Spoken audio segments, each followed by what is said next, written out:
the nation state, while at the same time, it will allow us to see these religious institutions, because there is so much about that institution, to enter into a certain kind of critique which not only unworks the contemporary reality and the nation state, the overarching structure, but also unworks itself in a fashion that it's ready to see itself that this institution actually becomes something else, or is able to imagine itself through such radical unworking that it can become something completely different, unimaginable, utopian, whatever, but it has a certain imagination of the social and of the human in this world.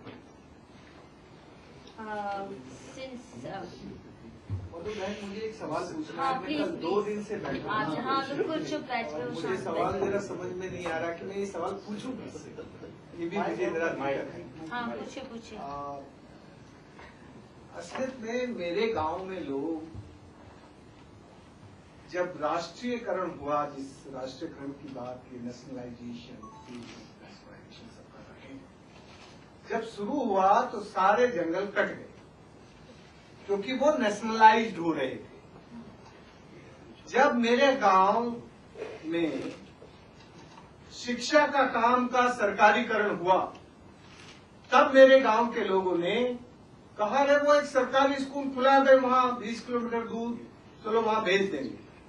पर उस सरकारी school में पढ़ के आने वाला आदमी एक भी अपने गांव के लिए उसने कुछ किया हो, वो तो जो पढ़ा, अपने गांव में जो भी कुछ चीजें थी, पढ़ाई से गांव की चीजों को उसने किसी और के घर पे ले जाके रख दिया, गांव को उजाड़ दिया।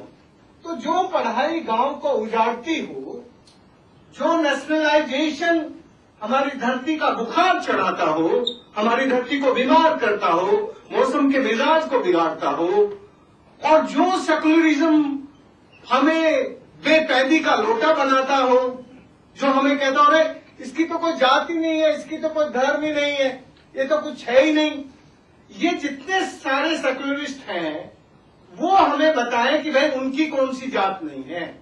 सबसे ज्यादा जात को मानने वाले, सबसे ज्यादा धर्म को मानने वाले, सबसे ज्यादा अपॉर्चुनिस्ट जो अपने को सेकुलरिस्ट कहते हैं वो होते हैं। तो भाई ये जो सेकुलरिस्ट वाला मामला है ना, इससे तो मुझे बुखार चढ़ता है।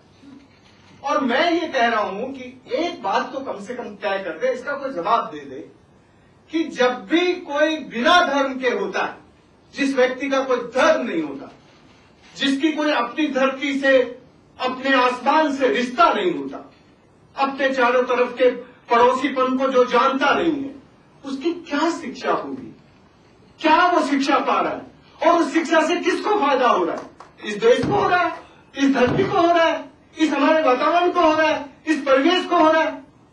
केवल वो इस शिक्षा उसके निजी जिंदगी में कुछ सोफिस्टिकेशन, कुछ सुविधाएं, कुछ इंजीनियरिंग और टेक्नोलॉजी के कुछ लाभ केवल ये सिखाता है, और वो भी इंजीनियरिंग और टेक्नोलॉजी केवल एक्सप्लॉयटेशन की। भाई मुझे ऐसा इस देश में, भारत में, कम से कम भारत की धरती पे, भले ही कॉन्स्टिट्यूशन में हम उसको स्वीकार करते हो, लेकिन कम से कम धरती पर मुझे तो ऐसा सेकुलरिज्म स्वीकार नहीं है। कुछ करें। इसका कौन जवाब देगा मुझे मालूम नहीं। लगता है सारे इकट्ठे, क्योंकि इसमें बहुत से लोगों को कहना है, और मुझे भी, मैं इस सत्र में कुछ, I would also like to raise some issues. There are some questions. Yeah, I know. Time का क्या होगा, बहुत आगे बढ़ रहा है। टाइम का आप answers from Rajendra ji. Question has been raised by Shashi and answer response of that from. Okay. And after that, can I just put in a word? No, let's have answers.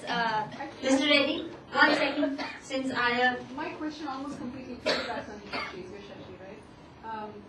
So could I go ahead and ask it, and perhaps you can answer at the same time? Yeah, okay. Kind of Then you answer, and then we go ahead. can you use your mic?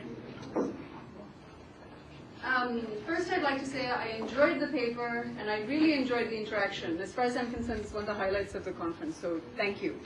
for that. I've got two questions. One is easier, so I'll just start with that. It's about the bigger project that you're carrying out research for that's titled Learning at the Swami's Feet. I realize that the first people who are learning at the Swami's feet in the project title are probably the students you're referring to, right? But I was wondering if there was any sort of reflexivity built into this, and if you are at the Swami's feet in some sense as well.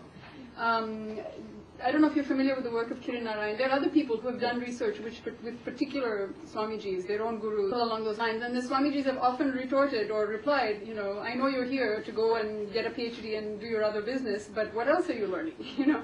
So I kind of just wondered if there was some reflexivity built into it. That was question one. The second question, which is a question that piggybacks more on what Shashi was saying, has to do with the search for Hinduness, right, in your project. And when I think what's potentially interesting about it is that you don't find it